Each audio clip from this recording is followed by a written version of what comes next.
Something Like Lightning, written by J. Bell, narrated by Kevin R. Free at Brickshop Audio, Inc. Part 1, Austin, 2007. Chapter 1. I am untouchable. When I'm like this, just a shadow, just a ghost, just a whisper on the breeze. Nothing can get close enough to drag me down. I feel invincible, which is why I find myself returning to this high over and over again. Feet tapping pavement, each a brief reconnection with the earth before I continue to fly. Even the wind can't keep up as my arms pump, as the sweat abandons my brow, as I find perfect stillness in the midst of so much motion. Somehow, while running, I manage to stop time. Silence. Solitude. Nothing can touch me here, and yet, lately I find myself wanting to be touched. Kelly Phillips blinked and turned his head slightly. Part of him did so unwillingly because this meant breaking the spell. Then again, the figure he saw out of the corner of his eye summoned up another sort of magic. Jared was running beside him, or more accurately, somewhat behind him. The thick jaw that normally jutted to the side when he smiled was now clenched in concentration. Jared's fists were balled, his muscles tense as he tried to catch up, to overcome and pass before they reached the white finish line. Kelly almost laughed, but not mockingly. Even with his face screwed up, his blue eyes bulging and his brown hair in disarray, Jared was handsome. But he would never win, not like that, all tensed up and stomping the pavement. Why was Jared trying so hard?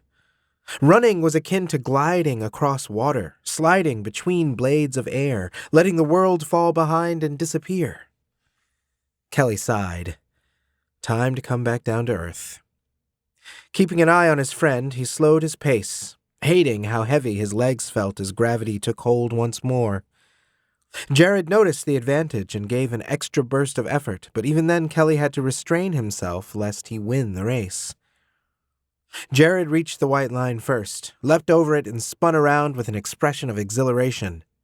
"Yes!" he shouted, pumping a fist in the air. Then he bent over and placed hands on his knees, panting to catch his breath. Kelly came to a much more controlled stop next to him, smiling as he too worked on refilling his lungs. "Not bad," he said. "Not bad?" Jared looked up in disbelief. "I beat your sorry ass, didn't I?"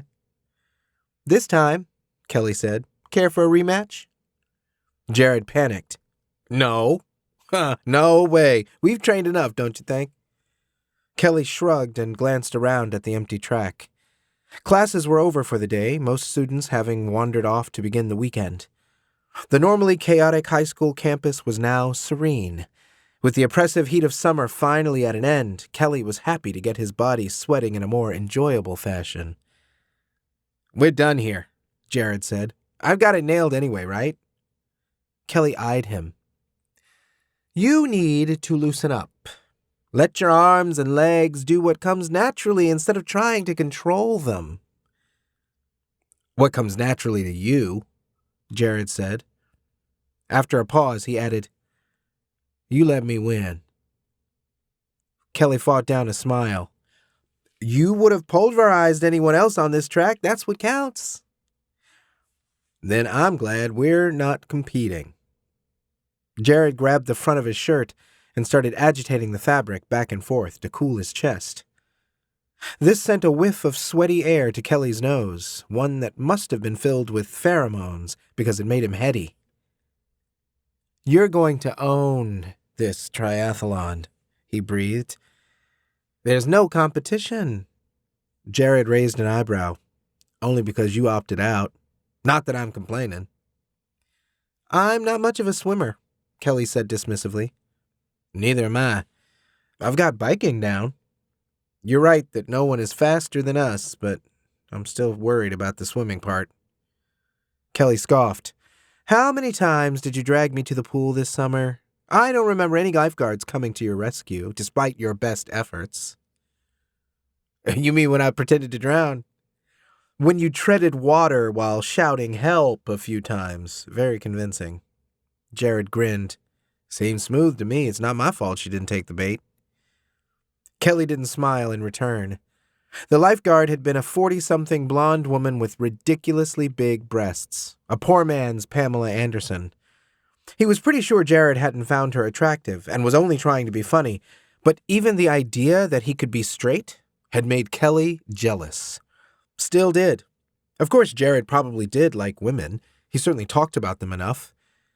Kelly knew his own fantasies were hopeless, but that didn't dispel the increasing hunger inside of him. "Want to hit the showers?" he asked. Okay. Jared led the way back to the main school building. As he walked, he seemed lost in thought. They were entering the locker room before he spoke again. "There's this guy. This guy I like, who I really, really like. My best friend, actually." Kelly fantasized Jared saying these words. He kept quiet just in case he'd turned psychic. "He's on the swim team," Jared said instead. "Supposed to be good, William something or other." "That's an unusual last name," Kelly replied. Jared snapped his fingers. "Townsend, William Townsend. You know who I mean?" Kelly checked his memory, coming up with a foggy image of a scrawny guy with a mop of blonde hair. "I think I had a class with him in 7th grade. "Oh," Jared said. "Well, anyway, people keep saying he's going to win the triathlon." "Because he can dog paddle?" Kelly rolled his eyes. "All the distance, all the speed happens during the cycling and track segments. Splashing around in water doesn't count for much." "But that's how the race starts," Jared said. "What if he gets a big enough lead? They want us to do 12 laps. 12? Kelly asked as he opened his locker. "Wow." Jared nodded, leaning against the locker next to his. "Exactly. That's why I asked for your help. I'll need to make up for lost time in the final stretch." "You'll overtake him on your bike." Kelly allowed his eyes to dart downward. "You've got strong legs." "Thanks, but get this. During lunch, someone told me he bikes to school every single day." Kelly stopped digging around in his locker and turned to face him. "William?" "Yeah." Jared's face was surprisingly vulnerable, like a kid convinced he wasn't getting the toy he wanted for Christmas. "Maybe William is fast in the water," Kelly said, "and maybe he likes riding his bike, but you know how hard running is.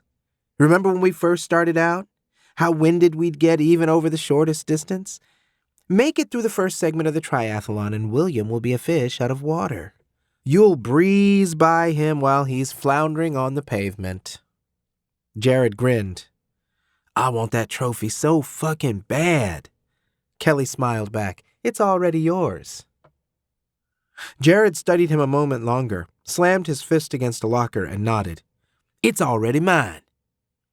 Kelly kept smiling, shaking his head as he slowly got undressed, and Jared went to do the same. His happy expression soon faded as he listened to what took place behind him. The rustle of fabric as a shirt was pulled up. Shoes thunking on the floor as each was kicked off. The gentle plop of shorts hitting the ground, the sound of bare feet padding toward the showers. Kelly followed a moment later, but waited just long enough that the shower water was already running. He wouldn't look. Kelly never looked, not even a peek. Just the thought of Jared naked, water streaming over the curves of his body, was enough to make the blood rush to Kelly's cock. So he didn't glance over at Jared or even let himself think. Kelly willed his mind to go numb and went about showering, not even acknowledging how his own hands felt when soaping up his body or rinsing out his short-cropped hair. Kelly finished first and got dressed slowly, facing his locker and not responding to whatever joke Jared made when he returned from the showers. Only when he heard the metallic grind of jeans zipping up did he allow his shoulders to relax. Then he turned around. "You all right?" Jared asked, pulling on a t-shirt. "You always seem so tense after a run. Maybe you need to jack off or something." Kelly raised an eyebrow. Jared leaned toward him, put an open palm next to his mouth, and stage whispered, "Everybody does it." "Now I know why you take so long in the shower." "Hey, I only do it in the safety of my bedroom. I even wait until my parents are asleep." Kelly smirked. "How very considerate of you." "I think so." Jared pulled on a fresh pair of socks. "So what's going on this weekend?" There was no doubt they would spend it together. They had done so ever since Jared moved into town last year. Only recently had things become complicated. Now being with Jared was something he needed instead of wanted. "It's family night," Kelly said. "Tomorrow, I don't know. Just hang out, maybe make a night of it. Want to crash in my place?" Jared nodded curtly. "Cool." "Cool," Kelly echoed, even though what he felt was closer to warmth. "Just promise me you don't relieve tension once I've fallen asleep. If I roll over into a sticky puddle, you're sleeping on the floor from now on." Jared laughed shamelessly and shook his head. If only he knew the truth. For the past month, Kelly had lain in bed with open eyes, staring into the dark and waiting for Jared to fall asleep first. His intentions were more innocent, or so he tried to convince himself. Kelly wasn't horny and seeking release. Maybe his infatuation had started with such thoughts, but now what he wanted from Jared was more than just physical. Although some emotions were best expressed that way. Kelly knew he was playing with fire. Getting caught could change everything. But if the stirring in his heart was anything to go by, tomorrow night, he would risk it all again. On Saturday afternoon, Kelly yawned his way through math homework. His parents sat to either side of him at the kitchen table, his mother flipping through a magazine, his father playing Mario Party on a Nintendo DS. All these diversions were infinitely more appealing than typing numbers into his cell phone's calculator, but Kelly was nearly finished. Then he'd be free to meet Jared and really start his weekend. That was the deal with his parents. Get good grades and he was free to do whatever he wished. No curfews, no tedious rules, just one responsibility that he was expected to uphold. The same work ethic was shared by his parents. Doug the plumber and Laisha the bankruptcy lawyer. An odd combination, but his parents shared one thing in common. Both worked their asses off. They did so with the weekend in mind. Every Friday evening, their cell phones were turned off and remained that way until Monday morning, regardless of emergencies.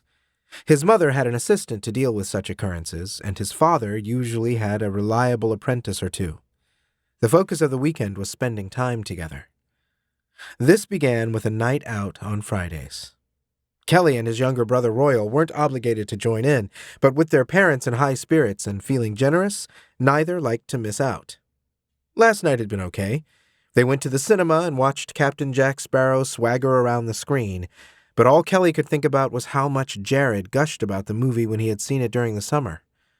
He had gone with a neighbor girl, referring to her as a date before they actually went. Afterwards, Jared had only talked about the movie, never mentioning the girl. Kelly had felt relieved by that, encouraged even. "Your aunt called," Laisha said. "She wants to know what you want for your birthday." "Money," Kelly answered immediately, not taking his eyes off his homework. "You haven't given us many ideas either," his mother continued. "I miss those lists you'd make when you were little, always in alphabetical order." "I can still do that," Kelly replied. He thought a moment and glanced up. "Cash, followed by gold, money, stocks, and wealth." "Why do you need so much money?" his father asked. "I plan on blowing most of it on horse races. The rest will go to booze and rent boys."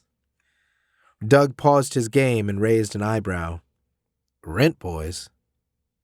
"Male prostitutes," Laisha said, "and before you panic, he's kidding." "I sure hope so," Doug replied. "Gay or not, our boy is too handsome to pay for it." Kelly shook his head. "Awkward." "Thank you, but seriously? Awkward." "Then tell us what you want," his mother said. I'm saving up for a new camera lens. I need to buy it myself since there are complicated technical details and compatibility issues to keep in mind. Then maybe we'll take you shopping for one, Laisha said. Or how about a nice disposable camera? His father suggested. You use them once and drop them off at the drugstore. No fuss, no muss. Kelly ignored him and addressed his mother. Telephoto lenses are expensive, and maybe we could combine my birthday and Christmas presents into one. You won't be sad? Having nothing to open on one of those holidays? Absolutely not, Kelly said. This lens is all I need. Seriously. Laisha nodded to his homework. You just keep working hard and we'll see. Kelly grinned at her and returned his attention to the task at hand. He felt doubly motivated now. An awesome birthday to look forward to at the end of the month, and, after a few more equations, a weekend spent with Jared. The second he was finished, he slammed the book shut, grabbed his phone, and sent a quick text message to his friend. He sat waiting for a response, watching his father lose himself in the latest Super Mario game. I don't get it, Kelly said. You work as a plumber all week. Why do you want to play one on the weekend? Mario isn't just a plumber, his father said, continuing to hammer buttons. He's practically the patron saint of this family. Speaking of false religions, Kelly said, I'm going to church tomorrow. Jared is spending the night, so play along, okay? Laisha shook her head disapprovingly. He's your best friend. You should tell him the truth. That I'm gay? You have no idea how wrong that could go. And yet you came out to us, his mother continued. We could have kicked you out or taken you to some quack of a doctor. So much could have gone wrong, but you were brave and did the right thing anyway. Kelly sighed. Because I know you guys love me. The worst that happened is Dad couldn't stop laughing. I kept picturing when you were 8 years old and dressed in drag for Halloween, Doug said. I thought there would be more of that. It wasn't drag, Laisha said. He wanted to be a nurse. In a wig, Kelly admitted sheepishly. I could have been a male nurse, but no, I insisted on wearing nail polish, too. And lipstick. His father fought down a smile. So many people that night complimented me on my pretty daughter. I felt oddly proud. In fact, I haven't felt as proud of you since. Maybe Nurse Kelly should make a comeback. When his wife glared at him, he quickly returned his attention to his game. Anyway, Kelly said, I knew you guys would have my back. Jared doesn't share that obligation, and school is miserable enough without broadcasting my personal life. Eventually he's going to notice, Laisha said, or someone else will when they see you together. Lately it's hard to miss. Before he could respond, the phone chimed. Kelly grabbed it and read the text message. What are we doing? Kelly searched for a good idea but came up empty, so he went with the default. The mall? On my way. Kelly pocketed the phone. As he stood, he saw his mother's worried expression. There's nothing to tell, we're just friends. Laisha considered him. When I was in college, your father kept saying the same thing. He'd show up at my dorm room day after day with a bouquet of flowers, and he'd always say, Flowers for my best friend, Doug said. You looked terrified each time. Somehow it worked, though. Yes, but all you needed to do was tell me the truth. Instead of flowers, I wanted to hear how you really felt about me. His father appeared puzzled. But you liked the flowers, didn't you? Not as much as I liked you showing up. And I wasn't terrified, I was excited and nervous. Kelly watched his mother's eyes shine at the memory. A little persistence and a bunch of flowers. If only it could be that easy for him, strolling up to Jared and thrusting out a bouquet of roses that communicated everything he felt. Or better yet, forget the flowers. Kelly would rather speak those 3 magical words. What a way to come out. No careful explanations, no awkward questions afterwards. Just the truth, spoken aloud, carrying countless implications in so few syllables. I love you. Jared was easily entertained. Kelly couldn't remember ever seeing him yawn, even near bedtime. Thank goodness, because this was their third trip to the mall this month, and November was still young. They strolled through stores long familiar to them both, eyes scanning inventory that hadn't changed since their last visit. Neither was looking to buy, so they mostly just talked. "I can't believe you brought that thing along," Jared said. "Why?" Kelly asked, reaching for the camera that hung around his neck. "It's so nerdy." "The camera is awesome." Kelly lifted it to his face and clicked the shutter. On the display screen flashed an image of Jared looking annoyed. He'd add it to the collection. Kelly lowered the camera slightly and glanced around for inspiration. "Grab that dress and hold it up." Jared appeared puzzled before taking a dress off the rack. He held it away from him, looking like a bullfighter wielding a black flag covered in sequins. "Hold it against you," Kelly said. "You're crazy." Jared guffawed, but did what he was told. "You're not going to take a photo, are you?" Contrary to his words, Jared was clearly amused by the idea. He even flipped the hanger over so it couldn't be seen, holding the dress fabric right up to his neck. Like Kelly, he had a runner's build, meaning he was lithe enough that the dress might actually fit him. "Looking good," Kelly said as he snapped a few photos.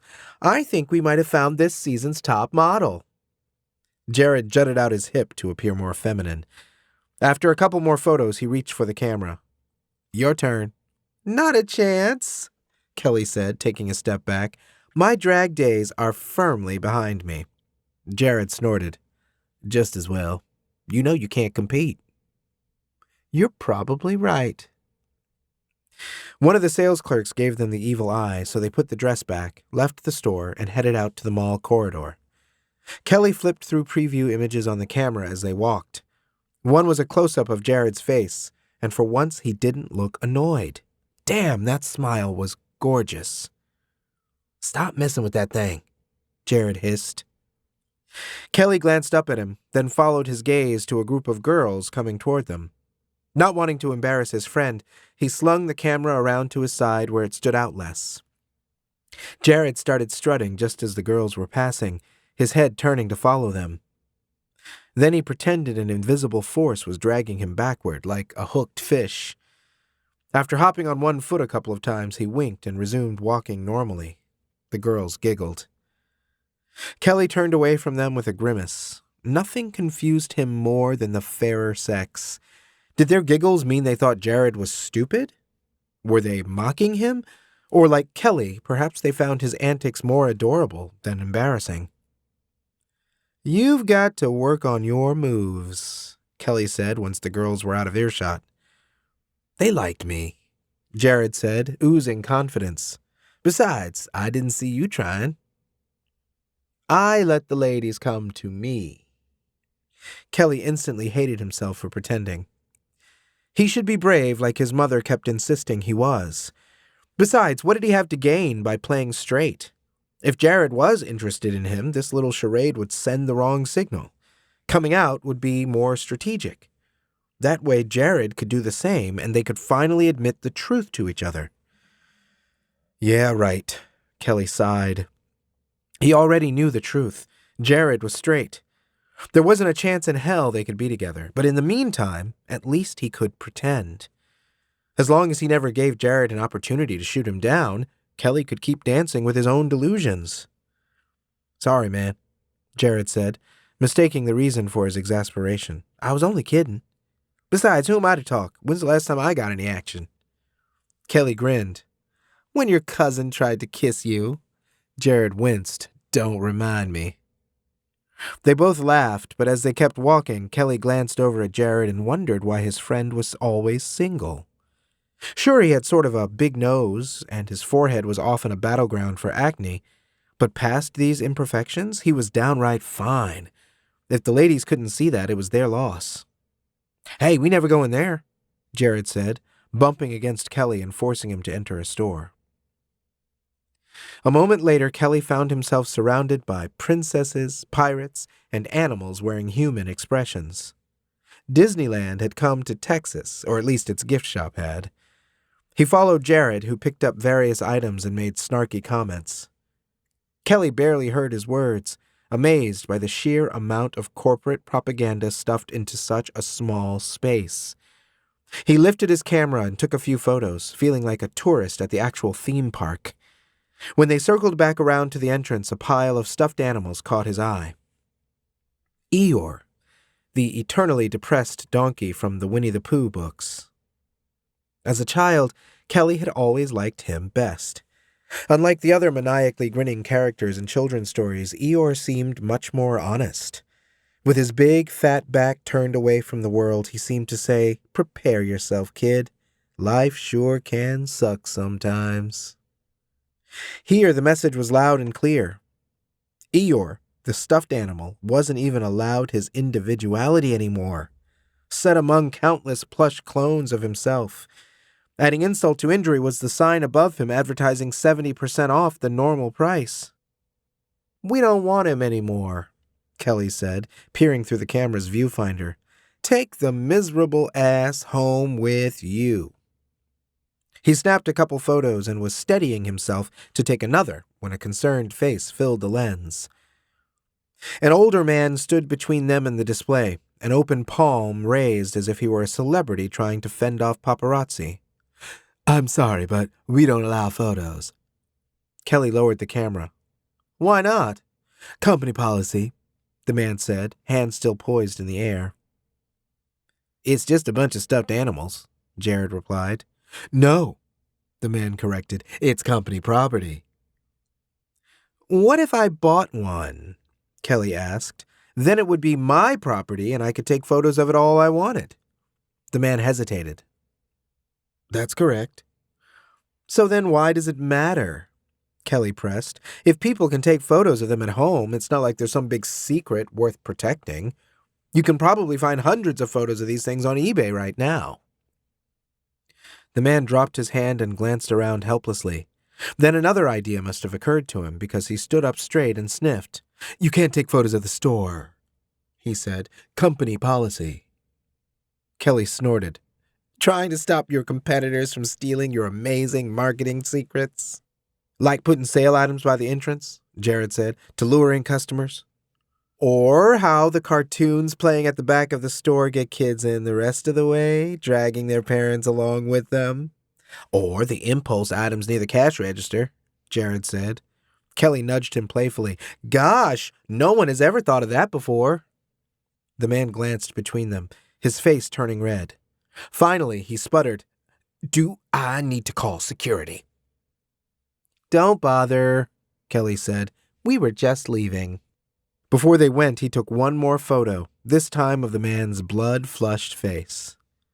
"I had no idea how much fun that camera could be," Jared said as they continued walking down the mall corridor. "It's annoying when you point it at me, but I never realized it would piss other people off. Let me try." "No way," Kelly said. "It's expensive. Besides, that guy was a big enough asshole to actually call security. Let's go before they show up and make me delete my photos." They arrived safely at the car without incident, which was almost disappointing. Then they grabbed some fast food from a drive-thru and cruised around Austin as the sun set, not having a destination in mind and not caring. Being free was enough. No parents, no school, no rules except for traffic laws, and Kelly broke most of those at one point or another. As long as the car was in motion, they were free. Jared was DJ, choosing songs from the MP3 player connected to the car stereo. Occasionally, when some random thought occurred to him, he would turn it down and they would talk. In other words, the perfect night. On Monday, when he was back at school, other people would no doubt brag about a big weekend party or whatever. Kelly would simply say that he and Jared drove around, but that didn't communicate just how amazing a time this was. Hanging out together felt good, simple as that. From the frequent grins Jared flashed him, he felt the same way. So maybe there was no chance of them getting physical, but surely this was the reason Jared was single. No girl could offer him companionship like Kelly could. Aside from sexual frustration, Jared probably didn't feel he was missing much of anything. Kelly sure didn't. Sex together would be awesome, but they already had everything else. The contents of the gas tank dwindled to fumes as the night wore on. Neither of them had cash for a refill, so they drove back to Kelly's house. Hopefully one of his parents would take the car out on an errand in the morning and fill it up again. Otherwise, he'd be pushing it anywhere he wanted to go. Once upstairs in Kelly's room, they watched TV, the queen-sized bed doubling as a couch. After catching the second half of an instantly forgettable action movie, they shut it off. Jared flopped onto his back and stared up at the ceiling. Kelly sat cross-legged and watched him, resisting the urge to grab his camera. The sole illumination came from the off-white Christmas lights he'd hung in one corner. The shadows cast across Jared's face made him appear much more introspective than usual, but when he spoke, his words didn't suit the moody scene. "I wish I was the fastest man alive." Kelly chuckled. "Why?" "Because I need to win that race." "The triathlon?" Kelly shook his head. "Why are you so obsessed with it?" Jared rolled over to face him. "Because winning a bunch of ribbons and medals isn't enough." Kelly glanced over at his underwear drawer, where he'd carelessly stashed his own awards, all of them first place except for the events he'd allowed Jared to win. Both he and Jared were competitive, a trait that drew them together. Kelly worried it could also tear them apart. Lately, Jared's enthusiasm had begun to fade. The one time Kelly asked why, Jared simply shook his head. All that changed once the triathlon had been announced and Jared found his competitive fire once again, but only after making sure Kelly wouldn't be entering. "Do you resent me?" Kelly asked. "I know I win a lot of events, but I didn't want—" "It's got nothing to do with that," Jared said. "Yeah, I wish I was as fast as you, but even if I'd placed first in every event last year, it still wouldn't have made a difference." Kelly's brow came together. "Made a difference how?" "To my dad. I thought he'd be impressed, but when I tossed those medals on the table, he just nodded and said, 'Good job.' Then he started talking about Steven again." "Your brother." Kelly nodded his understanding. Steven was 2 years older, currently at the University of Texas on a football scholarship and playing for the Longhorns as a wide receiver. "I'm so sick of living in his shadow," Jared said. "I'm not strong enough for football, and my hand-eye coordination sucks. But I can haul ass. I could leave my brother in the dust, not that it matters to my dad. It's all Steven and his stupid pigskin, especially now with big league scouts chasing after him." Kelly's eyes went wide. "Seriously?" Jared nodded. "Yup. 2 more years and he'll probably be in the fucking NFL. But before that happens, just once, I'd like to get my dad's attention. Have you seen the trophy?" Kelly had, because 3 weeks ago, Jared had dragged him to the front of the school to bear witness. There, in one of the glass cases, was the trophy. Coach Watson was campaigning to get the school behind an official triathlon club, even pushing the sport as a potential elective. Desperate to get as many students signed up for the race as possible, he'd chosen a trophy that was an ornate disaster. 3 pillars rose up from a bronze plate, forming a pedestal, and on this sat some ungodly version of the Holy Grail, a golden cup complete with looping handles and 3 fake rubies. "Exactly," Jared said, misinterpreting Kelly's look of abhorrence as one of awe. "Just imagine me slapping that thing down on the dinner table. It'll blow Dad's mind." Few trophies, if any, could compare with getting headhunted by an NFL scout, but Kelly didn't have the heart to tell Jared that. "I'm sure your dad is proud of you already," he said. "He'd be crazy not to be." "Maybe," Jared said, rolling onto his back again. "He'll be way more proud if I bring home that trophy." "And you will," Kelly promised him. "On Monday, it's back to training." They mapped out a rough plan of areas to strengthen. By the time they were too tired to discuss it anymore, Jared was smiling again. After taking turns in the bathroom, they stripped down to their underwear, just as they always did. Once under the sheets and the room was dark, they went to sleep. One of them did, anyway. Kelly remained awake, listening to the sound of Jared's breathing. When enough time had passed, more than an hour according to the red digits on the nightstand, and when he felt certain that Jared was deep asleep, Kelly shifted in bed. To an outsider, he hoped this sudden movement appeared careless and impulsive, maybe a reaction to a dream, resulting in his arm pressing along Jared's side and one knee nestling against Jared's leg. Kelly remained rigid, terrified as always that the body contact would wake his friend. When it didn't, he allowed himself to exhale and relax, basking in how warm their skin became where it touched. Unable to resist any longer, he moved once more, resting an open hand on Jared's back. This was all Kelly ever allowed himself, and frankly, it already seemed too much. But he liked it. Only in sleep could Jared be his unknowing lover, providing him with comfort impossible in the waking world. This has been Something Like Lightning, written by J. Bell, narrated by Kevin R. Free at Brickshop Audio, Inc. Copyright 2014 by J. Bell, production copyright 2015 by J. Bell.